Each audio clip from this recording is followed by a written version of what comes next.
દિયા online science એકેડેમીમાં તમારું સ્વાગત છે। આજે સ્ટાન્ડર્ડ 12th નું ચેપ્ટર નંબર 3 પ્રવાહ વિદ્યુત એનું બીજું લેક્ચર શરૂ કરીશું। અગાઉના લેક્ચરની અંદર આપણે વિદ્યુત પ્રવાહ શું છે, એનું નિર્માણ કેવી રીતે થાય છે અને એક નવું પદ આપણે જોયું હતું, નવી રાશિ, જેનું નામ હતું વિદ્યુત પ્રવાહ ઘનતા અથવા પ્રવાહ ઘનતા। હવે આજનું જે લેક્ચર છે એની અંદર આપણે ડ્રિફ્ટ વેગ, રિલેક્સેશન સમય અને મોબિલિટી એના વિશે ચર્ચા કરીશું। તો શરૂઆત કરીશું આપણે ડ્રિફ્ટ વેગથી। તો ડ્રિફ્ટ વેગનો ઉદ્ભવ અથવા ડ્રિફ્ટ વેગ છે શું એ જોવા માટે થઈને આપણે સૌથી પહેલા સેકન્ડ ચેપ્ટર અથવા તો ફર્સ્ટ ચેપ્ટર બંનેની અંદર જોયું હતું। સેકન્ડમાં આપણે વધારે જોયું છે, જેમાં આપણે કહ્યું હતું કે સુવાહકની અંદરના વિસ્તારમાં હંમેશા સુવાહકની અંદરના વિસ્તારમાં વિદ્યુત ક્ષેત્ર શૂન્ય હોય। એ વખતે આપણે જોયું હતું કે સુવાહકમાં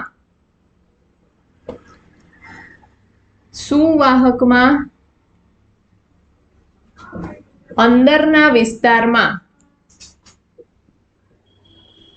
વિદ્યુત ક્ષેત્ર શૂન્ય હોય। આમાં આપણે સુવાહક જે ધારેલો હતો એ કેવો હતો?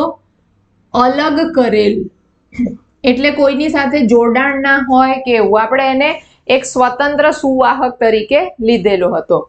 તો અલગ કરેલા સુવાહકમાં અંદરના વિસ્તારમાં વિદ્યુત ક્ષેત્ર શૂન્ય હોય। તો સુવાહક છે એટલે એની પાસે કેટલાય બધા ઇલેક્ટ્રોન્સ જે છે એ તો હોવાના જ, બરાબર। હવે આને આપણે બાહ્ય વિદ્યુત ક્ષેત્રની અંદર મૂકીએ એ વખતે શું થશે? અહીંયા મેં બહારથી વિદ્યુત ક્ષેત્ર છે એ આ દિશામાં હોય, એટલે કે અહીંયા ધન અહીંયા ઋણ એવી રીતના સુવાહકને મેં રાખ્યો, તો શું થશે એની સાથે કે આ સુવાહકમાં કેટલા બધા મુક્ત ઇલેક્ટ્રોન હોવાના જે આ બાજુના ધનની તરફ આકર્ષાશે, અને બીજા બધા જે ધન આયન બન્યા, ઇલેક્ટ્રોન છૂટા પડી જવાના કારણે જે ધન આયન વધ્યા એ બધા બીજા છેડા પર જમા થવાના। એટલે બાહ્ય વિદ્યુત ક્ષેત્ર E એક્સટર્નલ આ દિશામાં છે, અને આંતરિક રીતે તમે જોવો સુવાહકની અંદર તો E ઇન્ટરનલ જે છે અંદરનું એ તમને આ દિશામાં જોવા મળે, અને એની પાસે એટલા બધા ઇલેક્ટ્રોન હશે કે તમે જેટલું પણ અહીંયા આગળ સ્ટ્રોંગ બહારથી પ્રબળ વિદ્યુત ક્ષેત્ર આપો એ એટલા પ્રમાણમાં પોતાનું અંદરનું પણ જે વિદ્યુત ક્ષેત્ર ઉત્પન્ન કરે છે, પ્રેરે છે, એ પણ એટલું જ સામે સ્ટ્રોંગ બનાવી લેશે, એટલા વધારે ઇલેક્ટ્રોન બીજા છેડા પર એ જમા કરતું જશે। તો જ્યારે તમે આ બંનેનો સદિશ સરવાળો લેશો એટલે ચોખ્ખું વિદ્યુત ક્ષેત્ર કેટલું બને છે એ જોશો, તો અહીંયા આગળ E ઇન્ટરનલ અને E એક્સટર્નલ બંને સરખા થઈ ગયા હશે, અને સદિશ તરીકે જોશો તો બંને એકબીજાથી વિરુદ્ધ દિશામાં હશે। એટલે પરિણામી શું થશે? પરિણામી વિદ્યુત ક્ષેત્ર કેટલું મળે? E નેટ, તો કે એ થઈ જશે શૂન્ય। આટલા માટે થઈને આપણે આવું લખતા હતા કે સુવાહકમાં અંદરના વિસ્તારમાં અલગ કરેલું હોવું જોઈએ, કોઈ જોડાણ અત્યારે હજી આપણે આપ્યું નથી। અલગ કરેલા સુવાહકમાં અંદરના વિસ્તારમાં વિદ્યુત ક્ષેત્ર શૂન્ય હોય। હવે આપણે એમ જોઈએ કે સપોઝ આવા સુવાહકને બાહ્ય જોડાણ આપતા, બાહ્ય જોડાણ બેટરી સાથે અથવા બાહ્ય વિદ્યુત સ્થિતિમાનના તફાવત સાથે જોડાણ કરતા, તો બાહ્ય જોડાણ બેટરી સાથે આપતા, અહીંયા આપણે આ સુવાહક લીધો અને એની સાથે અહીંયા મેં કોઈ વિદ્યુત સ્થિતિમાનનો, એના બે છેડાની વચ્ચે વિદ્યુત સ્થિતિમાનનો તફાવત V આપે એવી રીતે બેટરી જોડી દીધી। તો હવે અહીંયા આગળ આ જે બેટરી છે એના એક ધન છેડો, ઋણ છેડો એ રીતે બને છે। ધન છેડાની તરફ આની અંદર જેટલા પણ ઇલેક્ટ્રોન્સ છે એ બધા આકર્ષાશે તો ખરા જ, અહીંયા આગળ ધન છે, સાથે સાથે શું થશે? એ ઇલેક્ટ્રોનનું એ વધુ ને વધુ ખેંચાશે અને એમની ગતિ થશે, બરાબર। એ જ પ્રમાણે અહીંયા તમે જોશો તો આ ઇલેક્ટ્રોન છે એ વાયા બેટરી એ બીજા પાછા જે એમના ધન આયન છે એ બાજુ જશે અને એનું જે વહન છે એ સતત ચાલુ ને ચાલુ રહેવાનું છે. ઇલેક્ટ્રોન છે એની ગતિ અહીંયા પણ થતી હતી, ઇલેક્ટ્રોનની ગતિ અહીંયા પણ થતી હતી.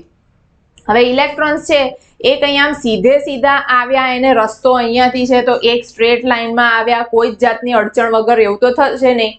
આપણે અવરોધ જોયું હતું આની પહેલાના લેક્ચરની અંદર, એટલે એને અવરોધ તો નડવાનો જ છે કંઈક. એટલે અહીંયા આગળ પણ ઇલેક્ટ્રોનની ગતિ કેવી હશે? અસ્તવ્યસ્ત હશે. એટલે હું એક ઇલેક્ટ્રોન કહું તો એક ઇલેક્ટ્રોન આમ જતો હશે, આમ આમ આમ આમ આમ અથડાઈ અથડાઈ અથડાઈ અને ક્યાંક જતો હશે. એવી જ રીતે સામે બીજો ઇલેક્ટ્રોન છે એ આમ આમ આમ ક્યાંક જતો હશે. એટલે એક ઇલેક્ટ્રોનની પોતાનો સરેરાશ વેગ હું આમ કહું, બીજા ઇલેક્ટ્રોન જે છે એનો આમ કહું, તો બધાનો સરેરાશ વેગ પછી કાઢીએ આપણે ટોટલ, ત્યારે એનો સરેરાશ વેગ મળી જશે 0. ઇલેક્ટ્રોનનો સરેરાશ વેગ બરાબર 0 થઈ જશે. અને અહીંયા આગળ જે બાહ્ય વિદ્યુત ક્ષેત્ર છે, બાહ્ય વિદ્યુત ક્ષેત્ર ધન થી ઋણ તરફ, ઈ એક્સટર્નલ આપણે આપેલું છે અને આ ઈ ઇન્ટરનલ હશે. તો આ કિસ્સાની અંદર ઈ એક્સટર્નલ અને ઈ ઇન્ટરનલ સરખા નહીં થાય, કારણ કે વધુ ને વધુ ઇલેક્ટ્રોન્સ અહીંયાથી જમા થતા જશે. તો ઈ નેટ જે આપણને મળે છે એ હવે 0 મળશે નહીં. એટલે કંઈક અહીંયા આગળ તમને જે સુવાહકમાં અંદરના વિસ્તારમાં 0 મળતું હતું વિદ્યુત ક્ષેત્ર, એ વસ્તુ બેટરીનું જોડાણ આપ્યા પછી નહીં બને. બરાબર છે? અહીંયા બેટરીના જોડાણ પછી તમને આ વસ્તુ જોવા મળશે નહીં. તો વિદ્યુત ક્ષેત્ર હાજર છે, તો વિદ્યુત ક્ષેત્રના કારણે થઈને, વિદ્યુત ક્ષેત્રની હાજરીના કારણે થઈને જે ઇલેક્ટ્રોન્સ છે એ બળ અનુભવશે. કેમ? F બરાબર QE સૂત્ર છે એના ઉપરથી પણ સમજી શકો તમે. બરાબર? તો ઇલેક્ટ્રોન અહીંયા લખીશું આપણે કે ચોખ્ખા વિદ્યુત ક્ષેત્રની હાજરીના કારણે દરેક ઇલેક્ટ્રોન બળ અનુભવે. બળ કેટલું અનુભવશે? F બરાબર EE જેટલું. અને બીજું બળનું સૂત્ર શું છે? F બરાબર MA. માટે એટલે એ જે બળ છે એના મુજબ એ આટલા, એ જેટલા પ્રવેગ, જેટલા મૂલ્યથી એ પ્રવેગિત થશે. બરાબર? તો E બરાબર MA. માટે A બરાબર -EE ભાગ્યા M આવું થશે. બરાબર? આ ખ્યાલ આવતો હશે તમને. આ માઇનસ નિશાની એટલા માટે આવશે કારણ કે ઇલેક્ટ્રોન ઋણ વિદ્યુતભાર છે, એટલે ઋણ વિદ્યુતભાર હોય તો એ વિદ્યુત ક્ષેત્ર હોય એનાથી વિરુદ્ધ દિશાની અંદર એ પ્રવેગ જે છે એ અનુભવશે, એટલા માટે ઋણ આવે. અહીંયા હું જસ્ટ મૂલ્ય લઉં તો એ વખતે આપણે માઇનસ સાઇન છે એ લઈશું નહીં. તો એ બરાબર -EE ભાગ્યા M જેટલા પ્રવેગથી, આટલો સરેરાશ એનો પ્રવેગ હશે, એના એટલા પ્રવેગથી એ પ્રવેગિત ગતિ આ વિદ્યુત જે સુવાહક છે એની અંદર એ કરતું હશે. હવે ધારો કે આપણે એમ લઈએ કે ધારો કે પ્રારંભમાં જે એક ઇલેક્ટ્રોન આપણે લઈએ છે એ એક ઇલેક્ટ્રોનનો પ્રારંભિક વેગ કેટલો?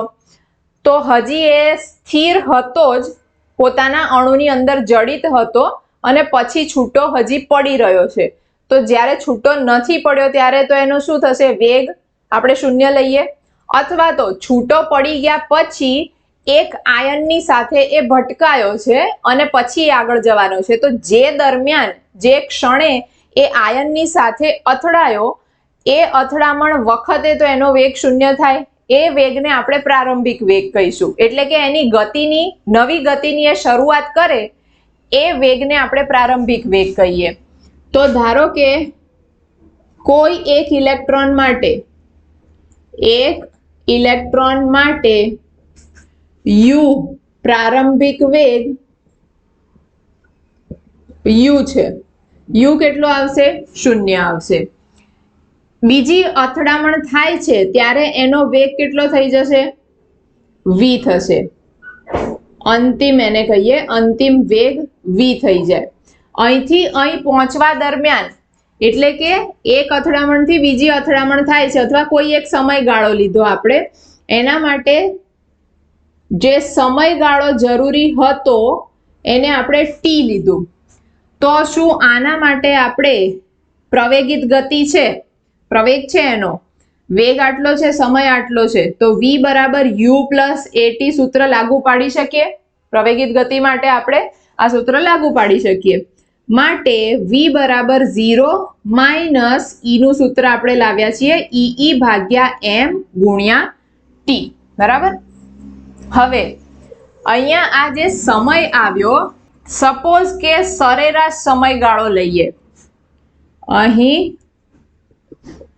બે ક્રમિક અથડામણો વચ્ચેનો સમયગાળો લેતા આ શું કહી રહ્યા છીએ આપણે કે ધારો કે એક અહીંયા આગળ સુવાહક છે, એમાં ઇલેક્ટ્રોન્સ છૂટા પડ્યા, તો આપણે એમ અત્યારે બતાવી દઈએ કે ધન આયનો છે એ આવા છે, જસ્ટ ઇલેક્ટ્રોન્સ જે છે એ છૂટા પડ્યા જ છે. તો એક ઇલેક્ટ્રોન આપણે લઈ લઈએ. એક ઇલેક્ટ્રોન છે એ આમ આવશે, અહીંયા આગળ જશે. સપોઝ કે આ એના મધ્યમાન સ્થાનની આસપાસ દોલન કરી રહ્યું છે, એટલે દોલન કરતા કરતા આની નજીક આવશે ઇલેક્ટ્રોન, તો એ પોતાની તરફ ઇલેક્ટ્રોનને આકર્ષશે. એટલે આકર્ષાય એટલામાં એ નીચે જતું રહે, એટલે આની ગતિ આમ થશે, અહીંયા થશે. ક્યારેક એ અહીંયા અથડામણ અનુભવી પણ લેશે. ધારો કે અહીંયાથી આમ નીચે જતા પછી ઉપર ગયું, અહીંયા આની સાથે અથડાયું. બરાબર, અથડામણ અનુભવે છે. તો એવી જે ક્રમિક અથડામણ થાય, એક અથડામણ થાય પછી પાછું નીચે આવશે, ત્યાં આગળ બીજાની સાથે અથડામણ થાય, તો એવી જે એક અથડામણથી બીજી અથડામણ એટલે ક્રમિક અથડામણો વચ્ચેનો સમયગાળો આપણે લેવો છે. તો એ સમયગાળાને આપણે સરેરાશ સમયગાળો જે આવશે એ ક્રમિક અથડામણો ક્યારેક ફટાફટ અથડાઈ જશે. આ ઇલેક્ટ્રોન છે એ તરત અહીંયા અથડાઈ ગયો, બીજો છે એ બચી અને આમ આમ આમ જતો હશે, એને કોઈ નથી અથડાયું, તો એના માટે સમયગાળો જુદો હશે. તો દરેક ઇલેક્ટ્રોન માટે થઈને અથવા તો એ જ ઇલેક્ટ્રોનને પહેલા અહીંયા આગળ અથડામણ જે અનુભવી એના માટે સમય લાગ્યો, પછીથી સેકન્ડ અથડામણ તરત થઈ જાય છે, ત્રીજી અથડામણ માટે હજી થોડોક સમય લાગ્યો, ચોથી અથડામણ માટે વધુ સમય લાગ્યો, ત્યાં સુધી આગળ એની ગતિ ચાલુ રાખી શક્યો. તો આવી અથડામણો કોઈ એક ચોક્કસ અંતરાલ બાદ જ થશે એવું જરૂરી નથી, એ અંતરાલ જુદા જુદા સમયે થતી હોય. તો એવો દરેક સમયગાળો જે છે t1, t2, t3 એ બધાની આપણે સરેરાશ કાઢીએ. તો બે અથડામણો વચ્ચેનો સરેરાશ સમયગાળો એ જો આપણે લઈએ તો આપણે v છે એ બની જશે માઇનસ e ભાગ્યા m અને એને આપણે કહીશું ટાઉ, રિલેક્સેશન સમય. અને જ્યારે અહીંયા રિલેક્સેશન સમય લઈએ એ સમયે આપણને જે વેગ મળે એને કહેવાય ડ્રિફ્ટ વેગ. તો આ vd ડ્રિફ્ટ વેગનું સૂત્ર આવ્યું. vd બરાબર માઇનસ e ભાગ્યા m ઇન્ટુ ટાઉ. ટાઉ એટલે શું છે? બે ક્રમિક અથડામણો વચ્ચેનો સમયગાળો. આ વ્યાખ્યા થઈ ગઈ. બે ક્રમિક અથડામણો વચ્ચેનો સરેરાશ સમયગાળો એને કહેવાશે રિલેક્સેશન સમય. બરાબર, એટલે એને બીજી અથડામણ થતા પહેલા કેટલો રિલેક્સ થવાનો સમય મળ્યો એમ આપણે લઈ શકીએ. તો ટાઉ બરાબર રિલેક્સેશન સમય. vd એટલે આપણે આજે ડ્રિફ્ટ વેગ કયો એ વેગ. પારિમાણિક સૂત્ર એનો એકમ એ તો બધું સેમ વેગ જેટલું જ આવે, મીટર પ્રતિ સેકન્ડ અને L1t-1, એટલે એમાં કશી નવી એની જે પદને રિલેટેડ એકમ કે પારિમાણિક સૂત્ર છે એ લેવાનું થતું નથી અહીંયા આગળ. તો તમે અહીંયા આગળ જે આ રિલેક્સેશન સમય લીધો એ કેવો લીધો? સરેરાશ સમયગાળો લીધો. એટલે v જે મળે છે આ સરેરાશ લેશો એટલે તમને v જે મળશે એ પણ શું મળશે? એક સરેરાશ વેગ જ મળ્યો કહેવાય, બરાબર છે? એટલે આ સમયથી આમ જોઈએ ને તો ઇન્ડિવિડ્યુઅલ સમયથી સ્વતંત્ર એવા વેગથી આ પ્રવેગિત કરે છે, પ્રવેગ હોવા છતાં જે ઇલેક્ટ્રોન છે એ સમયથી સ્વતંત્ર એવા સરેરાશ વેગથી ગતિ કરે છે, બરાબર? હવે અહીંયા આગળ તમારે વીડી જે છે એને કહેવાય ડ્રિફ્ટ વેગ. ડ્રિફ્ટનું ઇંગ્લિશ જે છે એને આપણે ગુજરાતીમાં જોઈએ તો કહેવાય ડ્રિફ્ટ થવું એટલે ઢસડાવવું. તો બાહ્ય વિદ્યુત ક્ષેત્ર નહોતું ત્યારે પણ ઇલેક્ટ્રોન જે છે એની ગતિ તો થતી જ હતી, અસ્તવ્યસ્ત ગતિ જ હતી એની. પણ અહીંયા ફેર શું પડ્યો? બાહ્ય વિદ્યુત ક્ષેત્ર આવવાના કારણે થઈને ફેર શું પડ્યો? તો આપણે એમ લઈએ કે શરૂઆતમાં જ્યારે બાહ્ય વિદ્યુત ક્ષેત્ર નહોતું એ વખતે ઇલેક્ટ્રોનનો જે ગતિપથ છે એ સપોઝ આવો હતો. હવે બાહ્ય વિદ્યુત ક્ષેત્ર જોડાયું એના લીધે થઈને ઇલેક્ટ્રોન છે એનો ગતિપથ કંઈક આવી રીતે બદલાય છે, ખેંચાણ થોડુંક વધારે અનુભવે છે. તો એ જે બાહ્ય વિદ્યુત ક્ષેત્રની અથવા બાહ્ય બેટરી જોડાણ, બાહ્ય વિદ્યુત ક્ષેત્ર તો નહીં પણ બાહ્ય બેટરી જોડાણની ગેરહાજરીમાં અહીંયા સુધી પહોંચતો હતો, એના બદલે હવે એનો ગતિપથ છે એ આ પ્રમાણે થયો ને અહીંયા સુધી પહોંચ્યો છે, બરાબર? તો ક્યારેક તમને એવું પણ બતાવશે કે આ જે અંતર છે એ સ્થાનાંતર તરીકે લેવાનું અને ભાગ્યા ટાઉ એમ તમે કરી દેશો. આ અંતર સ્થાનાંતર આટલું અને ભાગ્યા ટાઉ એટલું લેશો ત્યારે તમને વીડી જે છે એ મળશે, બરાબર? તો આટલી વસ્તુ થઈ ડ્રિફ્ટ વેગ માટે થઈને લખી નાખો. હવે આપણે ડ્રિફ્ટ વેગ અને લાસ્ટ લેક્ચર જે હતું એની અંદર જે રાશિ જોઈ હતી વિદ્યુત પ્રવાહ ઘનતા, એની વચ્ચેનું આપણે સૂત્ર તારવીશું. તો ડ્રિફ્ટ વેગ તથા પ્રવાહ ઘનતા વચ્ચેનું સૂત્ર અથવા વચ્ચેનો સંબંધ. તો લઈએ આપણે કે એક સુવાહક છે જેની લંબાઈ L જેટલી છે. તો આમાંથી પ્રવાહ ઘનતા એટલે શું કહેવાશે? તો પ્રવાહ ઘનતા એટલે એકમ આડછેદમાંથી પસાર થતા વિદ્યુત પ્રવાહ જે છે એનું મૂલ્ય. તો અહીંયા એકમ સમયગાળો પણ લઈ લઉં તો જે બરાબર શું છે મારી પાસે? જે બરાબર I ભાગ્યા A.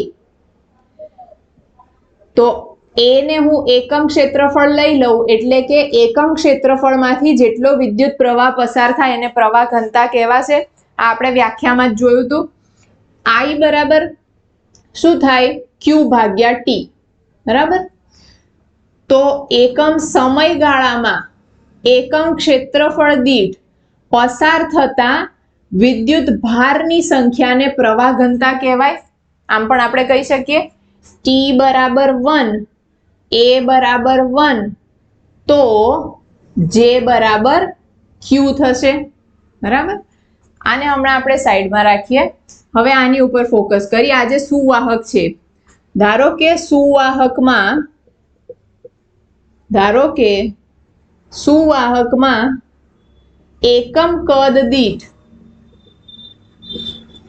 ઇલેક્ટ્રોન્સની સંખ્યા n છે. ઇલેક્ટ્રોનની સંખ્યા આપણે ટોટલ n લીધી. હવે અહીંયા આપણે બીજી એક વસ્તુ લઈએ, આ લંબાઈ, અને અહીંયાથી અહીંયા કોઈ એક આપણે સમયગાળો લઈએ અને જે ઇલેક્ટ્રોન છે એમને એક બિંદુ પરથી બીજા બિંદુ પર જવા માટે જે સરેરાશ સમયગાળો આપીએ એ દરમિયાન જે વેગ મળે છે એને આપણે ડ્રિફ્ટ વેગ કહીએ છીએ. તો ઇલેક્ટ્રોન્સ ની ગતિ દરમિયાન ડ્રિફ્ટ વેગ Vd બરાબર વેગ બરાબર અંતર ભાગ્યા સમય, બરાબર? સમયને હું ડેલ્ટા ટી કહું છું અત્યારે. તો L બરાબર શું થઈ જશે? Vd ગુણ્યા ડેલ્ટા ટી. એટલે આ જે લંબાઈ લખી એને આપણે વીડી ઇન્ટુ ડેલ્ટા ટી પણ અહીંયા લખી શકીએ. હવે એકમ કદ દીઠ ઇલેક્ટ્રોનની સંખ્યા આટલી છે તો આખા કુલ કદમાં કેટલી હશે એમ આપણે લઈએ. તો અહીંયા હું લખું છું ત્રિરાશિ મૂકીએ એવી રીતના આપણે લખીએ. અહીંયા કદ લખીએ, અહીંયા ઇલેક્ટ્રોન્સની સંખ્યા લખીએ. બરાબર. તો કદ ધારો કે એકમ હોય તો એ વખતે ઇલેક્ટ્રોનની સંખ્યા n છે. તો v જેટલું કુલ કદ હોય તો ઇલેક્ટ્રોનની સંખ્યા કેટલી? આ જ્યારે તમે થિયરી લખો ત્યારે તમારે સ્ટેટમેન્ટની જેમ આખું વિધાન બનાવીને લખવાનું. આ યાદ રહે એના માટે થઈને આવી રીતે લખું છું.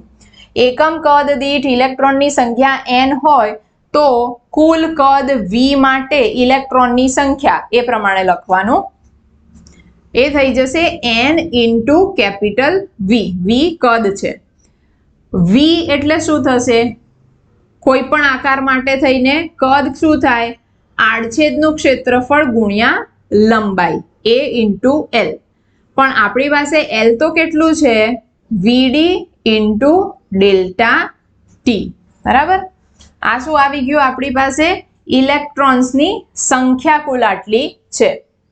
હવે એક ઇલેક્ટ્રોન હોય તો ઇલેક્ટ્રોનની સંખ્યા એના ઉપરથી વિદ્યુત ભાર જોઈએ. એક ઇલેક્ટ્રોન હોય તો વિદ્યુત ભાર E જેટલો આપણે કહીએ. તો આપણી પાસે તો આટલા ઇલેક્ટ્રોન્સ છે n a vd into delta T જેટલા. તો એટલા ટોટલ કદમાં કેટલો વિદ્યુત ભાર હશે એ શોધવાનું. તો E થી ગુણાકાર થશે n e a vd into delta T. આટલું આવ્યું. હવે વિદ્યુત ભાર આપણી પાસે આવી ગયો. વિદ્યુત ભારનું બીજું સૂત્ર અથવા વિદ્યુત પ્રવાહ પહેલા લઈએ, એના ઉપરથી વિદ્યુત ભારનું સૂત્ર લઈએ. વિદ્યુત પ્રવાહ I બરાબર Q ભાગ્યા ડેલ્ટા ટી માટે Q બરાબર I ઇન્ટુ ડેલ્ટા ટી.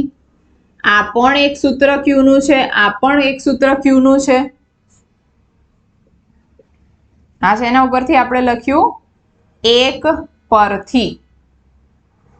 બરાબર. આને આપણે સૂત્ર નંબર 2 આપી દઈએ. આ સૂત્ર નંબર 3. તો 2 તથા 3 ને સરખાવતા, જો ફરી પાછું કહી દઉં, જ્યારે તમે થિયરી લખો ત્યારે આ યાદ રાખવા માટે થઈને મેં આ પ્રમાણે લખ્યું છે. જ્યારે તમે પ્રેઝન્ટેશન લખતા હો જવાબ એ વખતે તમારે આને શબ્દોમાં વિધાન તરીકે લખવાનું છે કે એકમ ઇલેક્ટ્રોનની સંખ્યા E હોવાથી n એ vd into delta T electron, એકમ ઇલેક્ટ્રોનની સંખ્યા, એકમ ઇલેક્ટ્રોન પરનો વિદ્યુત ભાર E હોવાથી n એ vd ડેલ્ટા ટી ઇલેક્ટ્રોન્સનો વિદ્યુત ભાર આટલો થાય. પછી Q બરાબર n e a vd delta T M લખવાનું. આ બંનેને સરખાવી દઈએ આપણે. એટલે n e a vd delta T બરાબર I delta T. Delta T cut થઈ જશે એટલે આપણી પાસે વધ્યું n e a vd બરાબર I. હવે આપણે શેના સુધી પહોંચવું છે? પ્રવાહ ઘનતા. પ્રવાહ ઘનતાને શેના દ્વારા દર્શાવાય? જે. ડ્રિફ્ટ વેગ શેના દ્વારા? vd દ્વારા. તો જે vd તો આવી ગયું. જે માટે થઈને શું જોઈશે? I by a. એટલે n e vd બરાબર I ભાગ્યા a. એને અહીંયા છેદમાં લઈ ગયા, પરંતુ I બાય a બરાબર તો જે થાય, માટે જે બરાબર n e vd. આ પ્રવાહ ઘનતા અને ડ્રિફ્ટ વેગ એની વચ્ચેનું સૂત્ર આવી ગયું.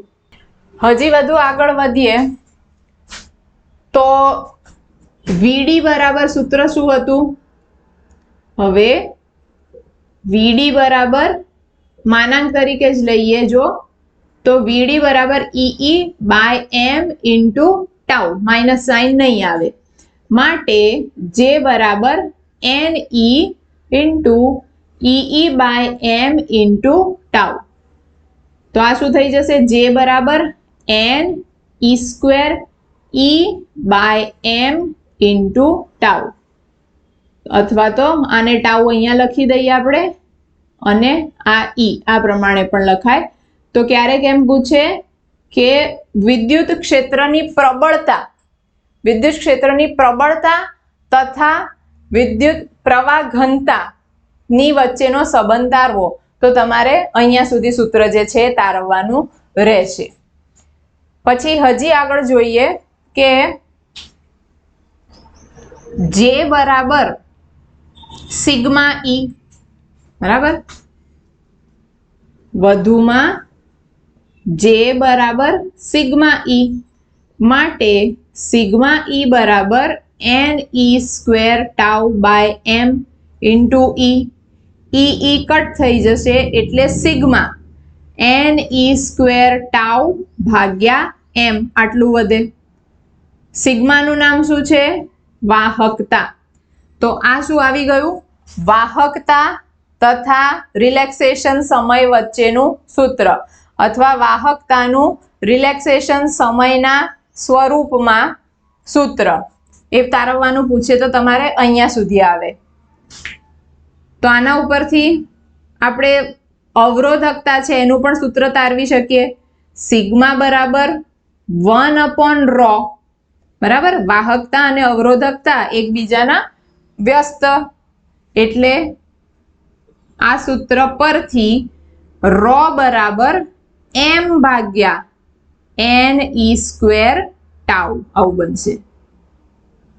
ρ બરાબર m ભાગ્યા n ઈ સ્ક્વેર ટાઉ. તો આમાં તમને જ્યાં સુધીનું પૂછાય વીડી અને જે વચ્ચેનો સંબંધ તો અહીંયા સુધી, જે અને ઈ વચ્ચેનો સંબંધ જો પૂછાય અને રિલેક્સેશન સમયના સ્વરૂપમાં, તો તમારે અહીંયા સુધી લેવાનું આવશે. એ ઉપરાંત આપણે વાહકતા અને અવરોધકતા એનો પણ રિલેક્સેશન સમયની સાથે કેવી રીતના એ અવલંબન રાખે છે એ જોયું છે. આટલું લખી નાખો. હવે એક નવી રાશિ છે એ આપણે જોઈએ, જે છે મોબિલિટી. આનો પ્રશ્ન બોર્ડમાં ઘણી બધી વખત પૂછાય છે. એનું પારિમાણિક સૂત્ર પૂછે, એનો એકમ પૂછે, એમસીક્યુ ની અંદર પણ પૂછે, અથવા તો એનો સંબંધ, એની વ્યાખ્યા, ટૂંકમાં 2 માર્કમાં 1 માર્કમાં એવું પૂછાતું હોય છે. તો ટોપિક છે નાનો પણ ઇમ્પોર્ટન્ટ છે. તો મોબિલિટી, મોબાઈલ કોઈક વસ્તુ હોવી એટલે શું હોવી? ગતિશીલ હોવી, બરાબર. એક જગ્યાએથી બીજી જગ્યાએ જઈ શકતી હોવી. તો મોબિલિટી એટલે જે આપણે આ પ્રવાહ વિદ્યુત છે એના સંદર્ભમાં જોવાનું છે. તો એના માટે શું થશે કે તમે અત્યારે કોઈ સુવાહક લઈ રહ્યા છો, તો એમાં આપણે શું જોયું? ઇલેક્ટ્રોન્સ જે છે, બાહ્ય કક્ષામાં રહેલા ઇલેક્ટ્રોન્સ, એ મુક્ત ઇલેક્ટ્રોન્સના કારણે તમને જેનું જેટલું વહન થતું હશે ને એટલો તમને વધુ જે વિદ્યુત પ્રવાહ છે એ મળશે, બરાબર. એટલે અંદર હોવું શું જોઈએ? મુક્ત ઇલેક્ટ્રોન્સ. તો સુવાહક પાસે શું છે? મુક્ત ઇલેક્ટ્રોન્સ છે. હવે બધાની પાસે, બધા જ પ્રકારના તત્વોની પાસે કંઈ મુક્ત ઇલેક્ટ્રોન્સ જ હોય એવું જરૂરી નથી. એ ખ્યાલ છે તમને? એ સુવાહકની આગવી લાક્ષણિકતા છે, એટલે એની પાસે મુક્ત ઇલેક્ટ્રોન્સ છે. તો બીજા બધા માટે થઈને બીજા બધા પાસે શું હોવું જોઈએ? તો એ તમને જે એની ગતિશીલતાનું માપ આપે છે એ કહેવાશે મોબિલિટી. એટલે બાહ્ય વિદ્યુત ક્ષેત્ર તો તમે લાગુ પાડો છો એની ઉપર, પણ પછી એનો વેગ કેવો મળે છે? બાહ્ય વિદ્યુત ક્ષેત્રની સાપેક્ષે ગતિશીલ વિદ્યુતભાર વાહકો એની ગતિશીલતા કેટલી છે એને કહેવાય મોબિલિટી. તો ગતિશીલ વિદ્યુતભાર વાહકોને કારણે વાહકતા ઉદ્ભવે, અને વાહકતા મળે એટલે પછી આપણને પ્રવાહ છે મળતું હોય. તો ગતિશીલ વિદ્યુતભાર કોણ કોણ હોઈ શકે? અલગ અલગ જે પદાર્થો લો છો એમાં, એટલે સુવાહકો આપણે લીધા ધાતુ જેવા, તો એમાં હોય ઇલેક્ટ્રોન્સ. પછી વિદ્યુત દ્રાવણો લઈએ તો એની અંદર હોય ધન તથા ઋણ આયનો. પછી તમે અર્ધવાહકો લો, છેલ્લું ચેપ્ટર આવશે આની અંદર, આ 12th સ્ટાન્ડર્ડ ની અંદર. અર્ધવાહકો, સેમિકન્ડક્ટર, કેમિસ્ટ્રીમાં તમારે ભણી પણ ગયા છો. અર્ધવાહકોમાં હશે ઇલેક્ટ્રોન્સ તથા સાથે શું હશે? હોલનું નિર્માણ થાય, એટલે ઇલેક્ટ્રોન્સ તથા હોલ. એવી જ રીતે આયનીકૃત વાયુ હોય તો એમાં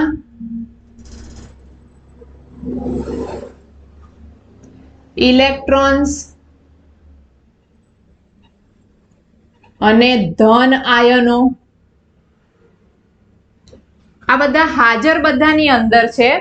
પણ બાહ્ય વિદ્યુત ક્ષેત્ર હું સુવાહકને લાગુ પાડું તો એની ઇલેક્ટ્રોન્સ એટલે જે ગતિ અનુભવવાનું છે, તો એ વખતે આપણે ગતિશીલતા કોની જોવાની થાય? ઇલેક્ટ્રોન્સની. જો હું વિદ્યુત દ્રાવણોને બાહ્ય વિદ્યુત ક્ષેત્રની અસર હેઠળ મૂકું તો એમાં મારે આયનોની ગતિશીલતા જોવાની છે. એ જ પ્રમાણે અન્ય ધાતુઓમાં પણ.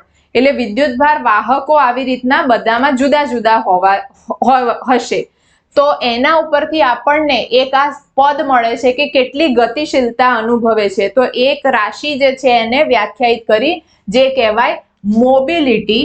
એની વ્યાખ્યા થશે એકમ વિદ્યુત ક્ષેત્ર દીઠ એકમ વિદ્યુત ક્ષેત્રની પ્રબળતા તમે આપો, એટલે કે 1 વોલ્ટ પ્રતિ મીટર અથવા 1 ન્યૂટન પર કુલમ જેટલું બાહ્ય વિદ્યુત ક્ષેત્ર આપો છો, તો એકમ વિદ્યુત ક્ષેત્ર દીઠ વિદ્યુતભારોનો ડ્રિફ્ટ વેગ. મોબિલિટીને મ્યુ દ્વારા દર્શાવાય, એટલે મ્યુ બરાબર ડ્રિફ્ટ વેગ વીડી ભાગ્યા ઈ. વીડી ભાગ્યા ઈ થશે. તો ઈ નું સૂત્ર, વીડી નું સૂત્ર હમણાં જ આપણે તારવ્યું, ઈ બાય એમ ઇન્ટુ ટાઉ, બરાબર, એના ભાગ્યા ઈ. બરાબર, માનાંકમાં લીધું છે એટલે ઈ માઇનસ સાઇન જે છે એ આવશે નહીં. એટલે કે અહીંયા આગળ તમારે ઈ છે એ કટ થઈ જશે, તો ઈ ટાઉ ભાગ્યા એમ આટલું વધશે. તો આ મ્યુ બરાબર વીડી ભાગ્યા ઈ એ તો યાદ રાખવાનું જ છે. આ રિલેક્સેશન સમય અને મોબિલિટી એની વચ્ચેનો પણ સંબંધ થઈ ગયો. બરાબર, ટાઉ તથા, આવું પણ તમને પૂછી શકે, ટાઉ તથા મ્યુ અથવા રિલેક્સેશન સમય તથા મોબિલિટી વચ્ચેનો સંબંધ તારવો અથવા જણાવો. તો તમારે આટલી વસ્તુ એની અંદર લખવાની. એવી જ રીતે ડ્રિફ્ટ વેગ અથવા તો આઈ તથા એટલે વિદ્યુત પ્રવાહ આઈ તથા મોબિલિટી મ્યુ વચ્ચેનો સંબંધ.